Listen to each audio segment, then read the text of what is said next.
Meus amados irmãos, a paz do Senhor Jesus. Evangelho segundo escreveu Lucas.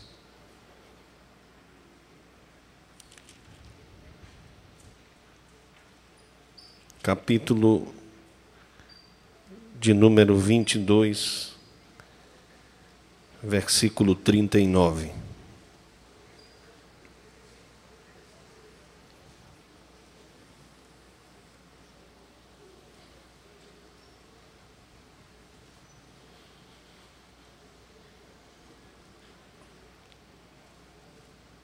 Lucas capítulo 22, versículo 39. E saindo foi como de costume para o Monte das Oliveiras, e os discípulos o acompanharam. Chegando ao lugar escolhido, Jesus lhes disse: orai para que não entreis em tentação. Ele, por sua vez, se afastou cerca de um tiro de pedra, e de joelhos orava, dizendo: Pai, se queres, passa de mim este cálice. Contudo, não se faça a minha vontade, e sim a tua. Então lhe apareceu um anjo do céu que o confortava. Quantos podem dizer amém?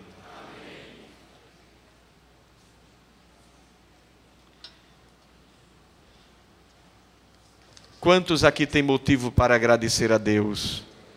Então faça a sua oração agradecendo ao Senhor e pedindo a Ele o que você precisa.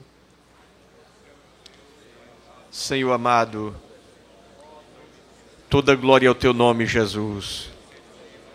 Te louvamos e Te agradecemos porque Tu tens sido bom para conosco. A Tua graça tem sido derramada sobre o Teu povo, Jesus. Teu sangue que foi derramado no Calvário, sofrimento que suportaste por cada um de nós.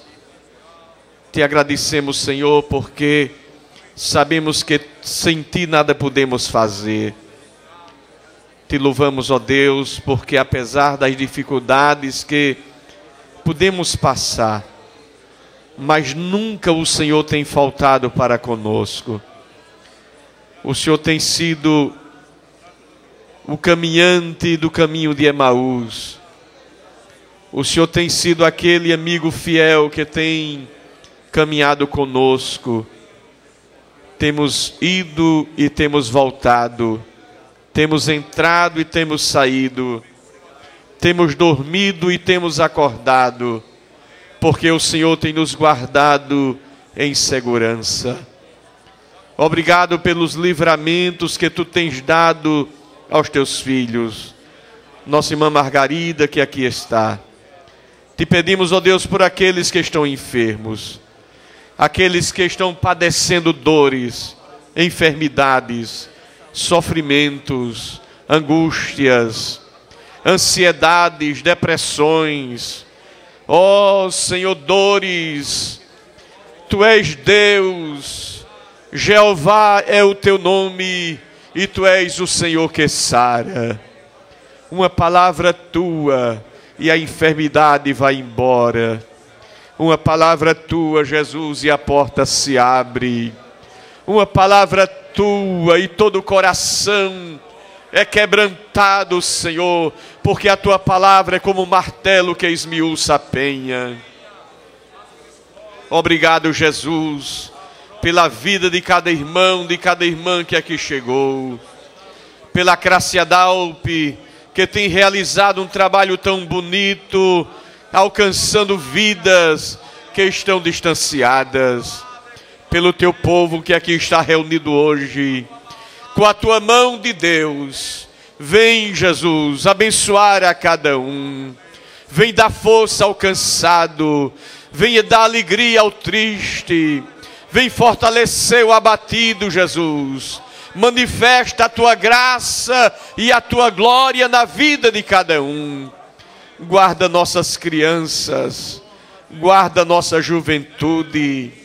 Senhor, ajuda os pais a criarem seus filhos no temor da Tua palavra. Ajuda os pais a criar seus filhos na tua direção. Senhor amado, Pai eterno, guarda esta geração para ti, Senhor.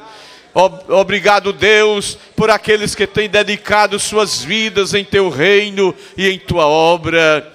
Abençoa aqueles que estão no campo missionário. Continua salvando, curando e batizando no Espírito Santo. Abre as portas, nós te pedimos e te agradecemos em nome de Jesus. Amém. Mais grato a ti, mais grato a ti.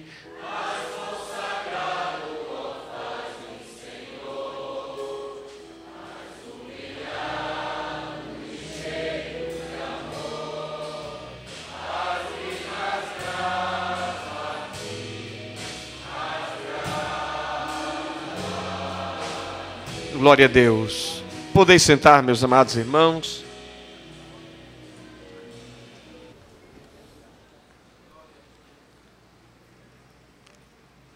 Meus queridos e amados irmãos, graças a Deus, tem se louvado e engrandecido o nome de Jesus, porque Ele é digno de toda honra, de toda glória e de todo louvor. Também parabenizamos a Craciadal por mais um ano que Deus concede aos irmãos que têm recebido um chamado da parte de Deus para estarem envolvidos diretamente com este departamento da nossa igreja, que diz respeito à busca dos irmãos que estão em casa, detidos, os que foram vitimados pelas adversidades da vida que como cristão enfrentamos, e se não estivermos revestidos das armaduras de Deus para enfrentar o dia mau, nós esmorecemos e paramos na caminhada. Mas louvamos a Deus que Deus tem levantado este grupo, estes irmãos que vão em busca de casa em casa, de porta em porta, atrás dessas pessoas que são alcançadas e pelo poder de Deus renovadas e restauradas aos seus lugares de origem. E nós estamos aqui nesta noite gratos porque temos nos sustentados com a graça e a misericórdia de Deus para não pararmos em nossa jornada, em nossa caminhada. Estamos dizendo isso porque a Bíblia está mostrando através de lições de vidas e também referências neotestamentárias, mostrando, como no exemplo do profeta Elias, que em um momento crítico do seu ministério, ele pensou até em tirar sua própria vida. E o apóstolo Paulo também, recomendando os irmãos de Coríntio, ele disse: aquele que está de pé, olhe, não caia. Então, devemos estar orando por esses irmãos da Craciadal. Deus abençoe e, como tenho a oportunidade e a confiança do presidente, pastor Roberto, para trazer uma palavra nesta noite, não poderia deixar de parabenizá-los.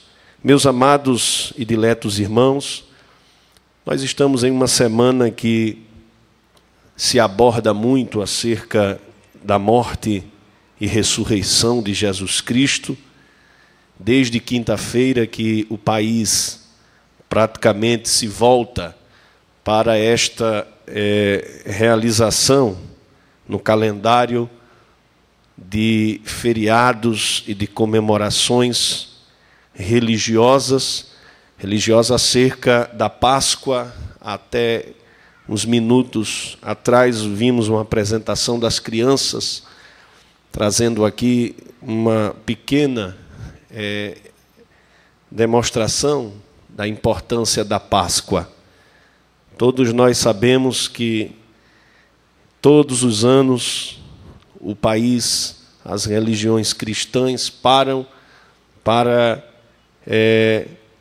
se dedicarem nesses 4 dias a este fato que nós devemos vivenciá-lo não somente agora, mas todos os dias de nossas vidas. E meditando nesses acontecimentos, eu observei na Bíblia Sagrada o momento que Jesus viveu no Getsêmani, este jardim que lhe trouxe uma grande situação difícil e sofrimento. Este Getsêmani que quero trazer nesta oportunidade é o mesmo que você já ouviu diversas vezes através das interpretações de livros, de até mesmo filmes que são extraídos desses contextos bíblicos. É o mesmo Getsêmani que a gente conhece, o Getsêmani que levou Jesus a externar para nós 3 momentos cruciais da sua vida. E eu acredito que nós aprenderemos nesta noite, e você que não ainda teve uma experiência, pode ser tocado e confessar diante do altar a sua necessidade de reconhecer o que o Senhor tem feito pela humanidade. O Evangelho de Lucas, ele é um evangelho que detalha, falando um pouco acerca do sofrimento de Cristo, mostrando 2 fatos que os demais evangelhos não mostram, que é o anjo do Senhor que lhe confortava e o seu suor que transpirou em gotas de sangue. Mas Mateus, no capítulo 26, versículo 36 ao 46, ele também narra este fato que não se distancia do que Lucas deixa para nós na leitura que fizemos. Queridos, o Getsêmani que Jesus viveu é um Getsêmani que eu queria chamá-lo de o Getsêmani da alma. É um dos estágios muito difíceis do sofrimento de Cristo, que antecedeu sua morte pelos nossos pecados. Foi o tempo que Jesus passou no Getsêmani. Jesus ali, ele enfrentou sua luta mais difícil, a luta contra a sua própria alma. No Getsêmani, Jesus traçou um discurso agonizante, um conflito profundo que procurou compartilhar com alguns de seus discípulos e com o próprio Pai. Ocorreu ali, de fato, um esmagar da alma, para retirar dela o sumo mais intenso e derramá-lo aos pés do Senhor por cada um de nós. Quando o apóstolo Paulo, ele fala que Cristo foi obediente até a morte, esta decisão, ela foi confirmada no Getsêmani. Eu acredito que todos nós já ouvimos falar, já lemos que Getsêmani significa literalmente prensa de azeite. E alma, o que será que apresenta? Que representa? Pois como estamos falando aqui do Getsêmani da alma, em linhas gerais, alma é o ser que respira, é a pessoa em si, é a essência existencial que é dotada da capacidade de avaliar, escolher e decidir. Quando eu chamo esse Getsêmani de Getsêmani da alma, eu quero colocar uma prensa, um momento que Cristo, ele está sendo pressionado, ele está em uma circunstância em que ele vai tomar uma decisão. É um lugar de decisão. É por isso que Paulo é categórico em dizer que ele foi obediente até a morte. Ele poderia aqui tomar uma decisão e escolher não ir, mas ele decidiu. Essa passagem da vida terrena de Jesus, ela tem muito a nos ensinar acerca de como lidar com a nossa própria alma.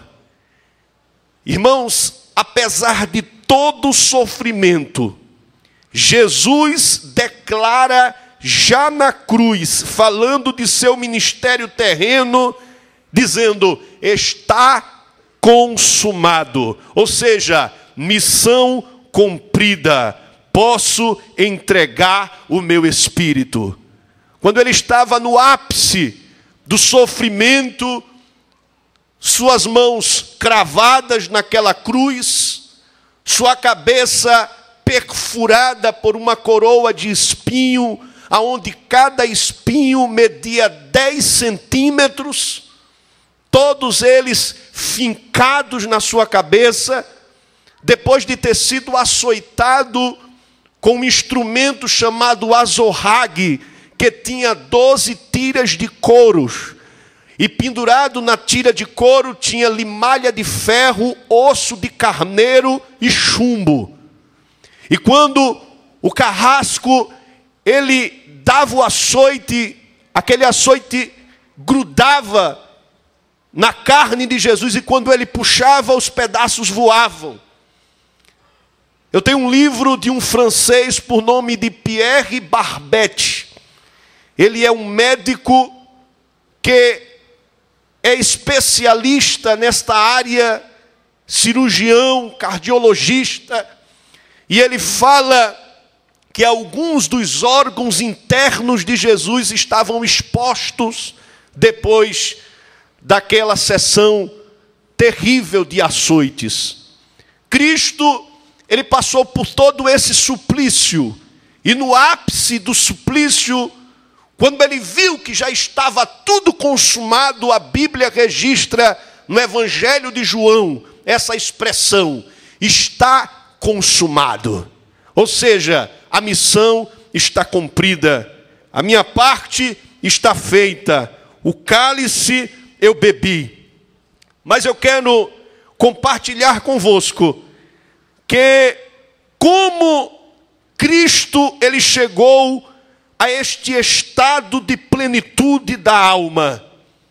A experiência de Jesus, nós podemos perceber 3 estágios essenciais para a plenitude da alma. Porque a sua alma, ela teve que tomar uma decisão. A sua alma, ela teve que lidar com o sofrimento. E todos nós aqui, meus irmãos, nós temos alma.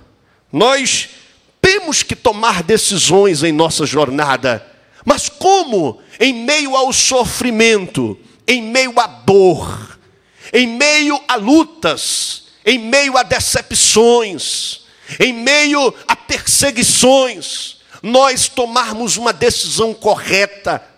Há pessoas que tomam decisões erradas. Há pessoas que buscam outros caminhos que possam lhe aliviar a dor. Há outros que tiram a própria vida. Há outros que correm para outras religiões. Há outros que correm para os remédios, para a bebida, para as drogas e outras coisas que o mundo oferece para que nós possamos lidar com o sofrimento. Mas na experiência de Jesus, nós podemos observar 3 estágios essenciais que eu quero aqui, em rápidas palavras, trazer para os irmãos. O primeiro estágio é o desnudamento. O desnudamento, ele diz respeito a expor abertamente o estado mais profundo da alma. Jesus, ele não ocultou os seus sentimentos mais intensos. No Getsêmani, ele compartilha com os seus discípulos e ainda expôs a sua necessidade, dizendo: fiquem comigo, eu preciso de vocês, eu preciso que vocês orem, eu preciso que vocês me ajudem. Ele demonstrou como era importante seus discípulos no processo de conforto da alma. Como é importante o abraço, o afago, a ajuda, a intercessão, a oração de vocês. Mais atrás a Bíblia diz que um cordão de 3 dobras é mais difícil de partir. 2 é melhor do que 1, porque quando um cair, o outro ajuda. A necessidade de Cristo ter alguém com Ele. Ou seja, Ele abriu, Ele não ocultou seus sentimentos mais intensos. Ele como Deus, Ele como Senhor, Ele como Mestre, Ele como aquele mentor daquela doutrina e pedagogia do reino. Na hora da prensa do azeite, na hora do sofrimento, na hora da tentação, aconteceu algo que talvez alguém não esperava da parte dele. Este desnudamento, esta exposição aberta da sua alma, do estado mais profundo da sua alma. Jesus, ele expôs em profunda sinceridade o seu íntimo perante o Pai. Não adianta nós dizermos que somos fortes e sermos fracos. Não adianta agirmos como Pedro. Pedro, ele não conhecia a fraqueza dele. Pedro, quando disse a Jesus em uma confissão particular e sincera: mestre, eu não te deixarei. Jesus estava dizendo: daqui a pouco vocês vão se escandalizar. Daqui a pouco, aqueles a quem vocês confiam, aquele a quem vocês seguiram, aquele a quem vocês viram curar, levantar paralítico, ressuscitar morto, esse daí vai ser preso, vai sofrer. Jesus estava compartilhando, adiantando, mas não, a gente não vai se escandalizar. E Pedro, como sempre, tomando a palavra, falando, aquele que mais ousado: não, jamais eu vou te deixar, eu vou estar contigo até a morte. Jesus espera o desabafo de Pedro e teve que contar para ele a fraqueza, porque Pedro, ele não sabia que ele era fraco. Existem pessoas que não sabem que tem fraqueza. Existem pessoas que não conhecem a fraqueza e de repente, quando se deparam em uma situação como essa, em uma prensa, em um estreito, aí se consideram vencidos e às vezes, quando não vão em busca de ajuda, termina perecendo, afundando. Mas Pedro, quando observou essa circunstância, não, jamais a Jesus: para, Pedro, antes que o galo cante, tu vai me negar 3 vezes. Não nego, não nego. Jesus foi obrigado a dizer para ele. Pedro poderia agir com humildade: tá certo, Senhor, que a tua graça me ajude, que eu vou orar para que eu tenha força.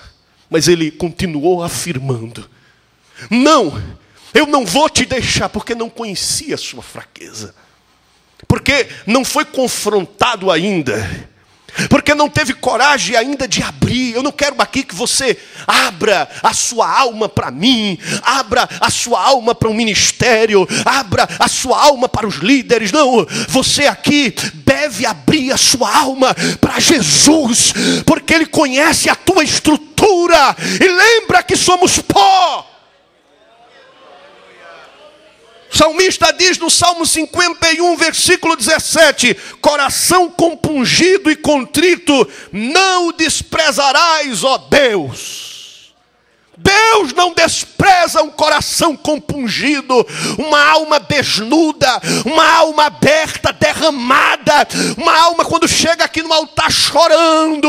Ela não chega aqui pedindo ajuda ao pastor, não chega pedindo ajuda à igreja, ela chega pedindo ajuda a Jesus, quebrada, derramada no altar. Eu preciso de Jesus. A segunda experiência, ou o segundo estágio essencial para a plenitude de uma alma, foi o reconhecimento. Ao expor sua dor, Jesus também mostra algumas coisas que precisamos aprender para nós.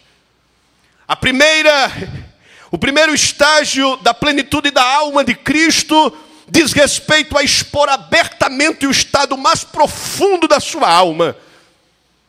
O segundo foi o reconhecimento. Jesus aqui, ele fez uma exposição da sua dor.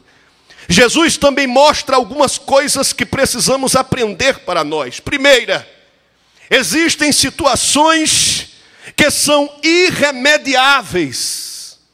Jesus orou 3 vezes, repetindo as mesmas palavras, mas mostrou compreensão. Versículo 42 de Mateus 26, nós vemos a sua insistência, repetindo as mesmas palavras. Se possível for, afasta de mim esse cálice. Esse cálice não dá, mas no mesmo ato, ele disse: faça-se a tua vontade. Porque ele compreendeu que era necessário passar. Dentro do reconhecimento, a compreensão do sofrimento é fundamental para a tua alma alcançar um estágio de plenitude, que você não venha a sucumbir durante esse Getsêmani que talvez você esteja passando ou vai passar amanhã. Há uma necessidade da compreensão de que você tem que passar, de que você vai sofrer, de que você, porque entrou no evangelho, não vai andar em cima de tapete aveludado, porque tem gente pregando o evangelho aí, que evangelho é evangelho de carro zero, é evangelho de andar em cima de tapete vermelho, evangelho de cadeira de destaque. Não, meu irmão, evangelho é um evangelho de rosas, mas é um evangelho de espinho. Evangelho é um evangelho de amor, mas é um evangelho de justiça. Nós não queremos ser irresponsáveis para pregar para você nessa noite e dizer: venha para Cristo e as coisas serão 1000 maravilhas. Serão sim, lá na glória. Aqui você vai sofrer como o ímpio sofre, aqui você vai padecer como o ímpio padece, porque a Bíblia diz que o sol nasce para o justo e para o injusto, a chuva é para o justo e para o injusto. Do jeito que morre o ímpio, também morre o crente. Nós não podemos fugir desta realidade.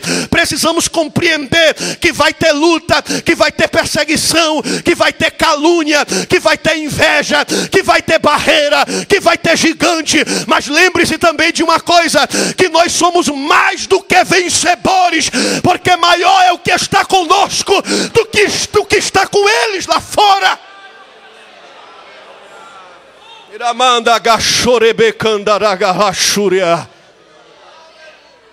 Não adianta a gente querer fugir desta realidade. Cristo não fugiu. Ainda que em um momento de fraqueza a gente diga: Jesus, eu queria que tu me levasse. Porque eu não quero ser hipócrita aqui e dizer que nunca deixamos de dizer isso. Porque se você disser, você vai dizer que é melhor do que Jesus. Porque Jesus, que é Jesus, na hora da prensa, na hora do Getsêmani da alma, ele disse: se for possível, passa de mim esse cálice. Quando você pede para Jesus lhe levar, você está dizendo: passa de mim esse cálice. Me leva porque pelo menos eu não vou sofrer. Me leva porque pelo menos vai aliviar a minha dor. Não. Reconhecimento nesse segundo estágio quer dizer compreensão. E detalhe, Deus, ele não resiste um coração contrito. 2, ninguém pode fazer nada. Na hora, você precisa reconhecer que ninguém pode fazer nada na hora da prensa, na hora do aperto. 3 vezes seguidas os discípulos dormiram. Jesus procurou, meu pastor, e 3 vezes eles dormiram. A prensa de azeite na vida de Cristo era terrível. Quem realmente penetra na nossa alma é o Senhor. Eu sei que temos amigos, que temos família, que temos companheiros, mas na hora da prensa, só o Senhor para penetrar na tua alma, para sondar o coração e ver o que você está precisando. E nesta noite não é diferente. Ele está sondando a tua alma, Ele está sondando o teu coração. Pela fé, o radar do Espírito Santo está passando aqui na igreja e sondando e vendo as tuas lágrimas, o teu sofrimento, a tua solidão, os vales que você está passando. O salmista diz no Salmo 121, versículo 4: é certo que não dormita e nem dorme o guarda de Israel. Ele está acordado, ele não dorme, ele não tosqueneja, ele não descansa. Ele está acordado, velando pela tua vida, pela tua casa, pela tua família, pelas tuas finanças, pelo teu ser. Ele não descansa e está, aleluia, trabalhando ao teu favor. Dentro deste segundo estágio ainda, eu falei aqui que Jesus orou 3 vezes, repetindo as mesmas palavras, mas mostrou compreensão. Falei também que ninguém podia fazer nada. Os discípulos foram encontrados dormindo 3 vezes. Ele ia lá, dormindo. Ele ia lá, dormindo. E para terminar esse segundo estágio, precisamos encarar nossas reais fraquezas. Não adianta a gente fugir dela. Você tem que encarar a sua real fraqueza. Apesar de haver verdadeira intenção, nossa natureza, irmãos, é fraca e pede sempre o contrário. Sempre a nossa natureza, ela corre da realidade. Sempre ela pede o contrário. Só a solução quando nós mesmos reconhecemos nossas fragilidades. Pastor, como eu resolvo? Reconhecendo a sua fragilidade. Reconhecendo que você é vaso de barro. Não seja um Pedro da vida. Pedro, mesmo o mestre dele, dizendo para ele, ensinando a ele, orientando ele, mesmo assim ele foi teimoso. É por isso que ele sofreu tanto, se decepcionou tanto, porque parece que eu estou vendo Jesus sendo perseguido, Jesus sendo indo pela via dolorosa, sofrendo os açoites, os escárnios. E as pessoas pegavam Pedro: é você andava com ele, você é amigo dele. Não, eu não conheço. Talvez ele não lembrou na primeira vez que ele negou. Aí daqui a pouco em outra circunstância, olha ele aqui, ó, esse aqui andava com ele. Não, não andava, nem conheço ele. Na terceira, porque quando a palavra entra em evidência, a consciência arde. A minha palavra não faz a consciência de ninguém pegar fogo, mas a de Jesus faz. A de Jesus faz. A palavra de Jesus tira sono. A palavra de Jesus faz gente pedir perdão. A palavra de Jesus faz gente confessar. A palavra de Jesus muda. A Bíblia diz que ela é mais cortante, mais penetrante do que espada de 2 gumes, e entra na divisão da alma e do espírito. E quando ela entra, queima, corta. Parece que eu estou vendo aquela cena da mulher adúltera, quando Jesus estava escrevendo no chão e trouxeram uma mulher. E quando chegaram lá: mestre, essa mulher foi pega. E ele continuou escrevendo. E eles insistiam. Jesus levanta e diz: aquele que não estiver pecado, jogue a primeira pedra. Um por um começou a jogar a pedra no chão. Homens religiosos, dotados da lei, se sentindo até superior a Jesus. Mas na hora que a palavra entrou em evidência, entrou também o tribunal da consciência. E no tribunal da consciência, as pessoas precisam rever o que vão fazer, porque não é a palavra de juiz terreno, é a palavra do Criador, daquele que está sobre todas as coisas. E na terceira vez que Pedro negou, a consciência dele ardeu. Ele lembrou. A terceira vez, não conheço ele. Ele lembrou. O galo cantou, ainda teve o galo. O galo cantou. Toda essa circunstância para Pedro não esquecer. Parece que o galo nos dias de hoje, pastor, é o Espírito Santo. É o Espírito Santo, que o canto do galo é o Espírito Santo hoje. É o Espírito Santo que lembra a palavra na hora de cometermos um delito. É o Espírito Santo que lembra a palavra na hora de fazermos algo que não agrada a Deus. Mas a solução, irmãos, é nós reconhecermos as nossas fragilidades. Vou terminar agora. Não esqueça os 3 estágios essenciais para a plenitude da alma: desnudamento, reconhecimento e enfrentamento. Depois do tempo precioso com o Pai, Jesus orou. Jesus estava lá no Getsemane orando. Jesus declara: é chegada a hora. Primeiro, ele reconheceu ser este o único caminho a trilhar, como antes já dissera: eu vim para esta hora. Não tem outro caminho. Não tem outra porta. Não tem outro atalho. Não tem um atalho. O caminho é esse.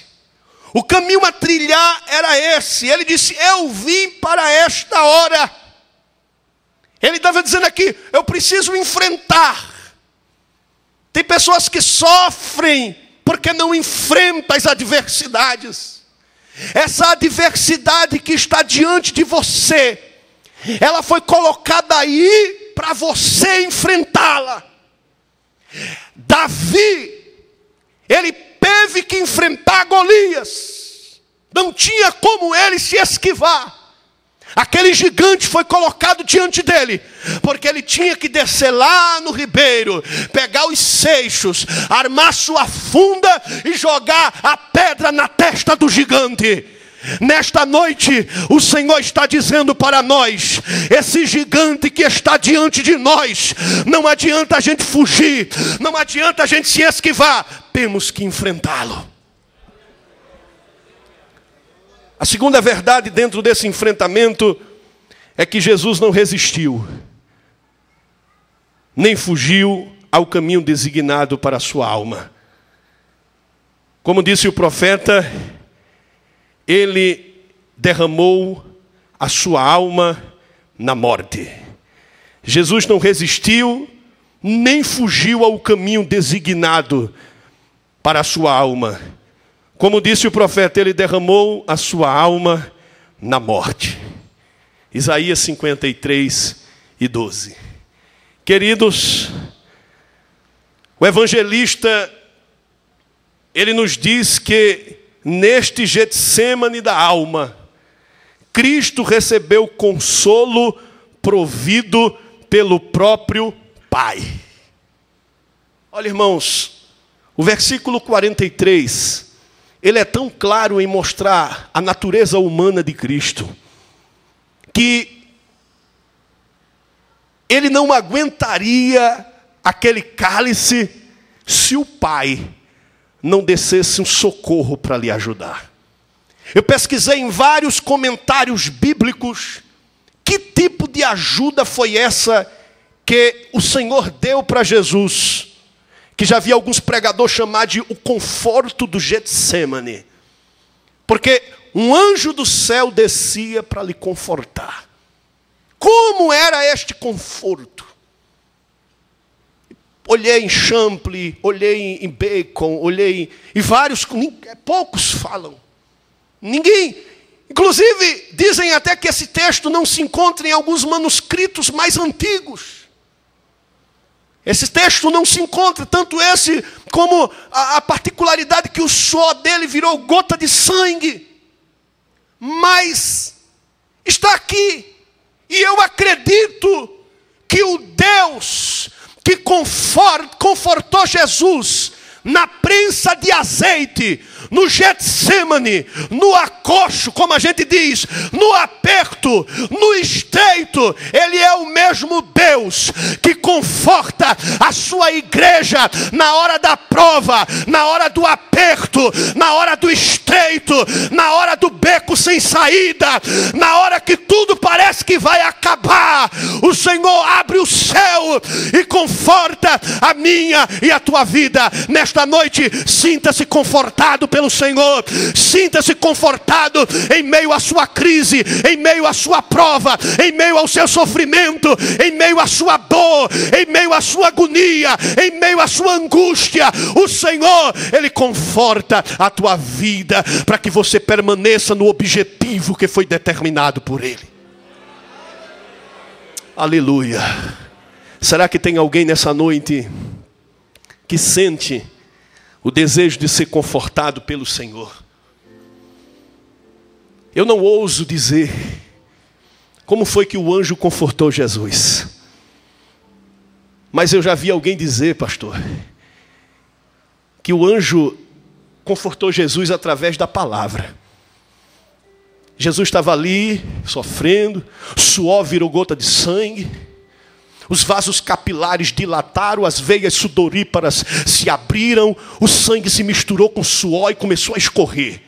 A tensão dele era tamanha. Jesus, ele não podia morrer de ataque cardíaco, nem de parada cerebral. Não podia. O coração dele poderia bater até explodir. Como também o seu cérebro poderia ser afogado em sangue e ele parar. Não podia.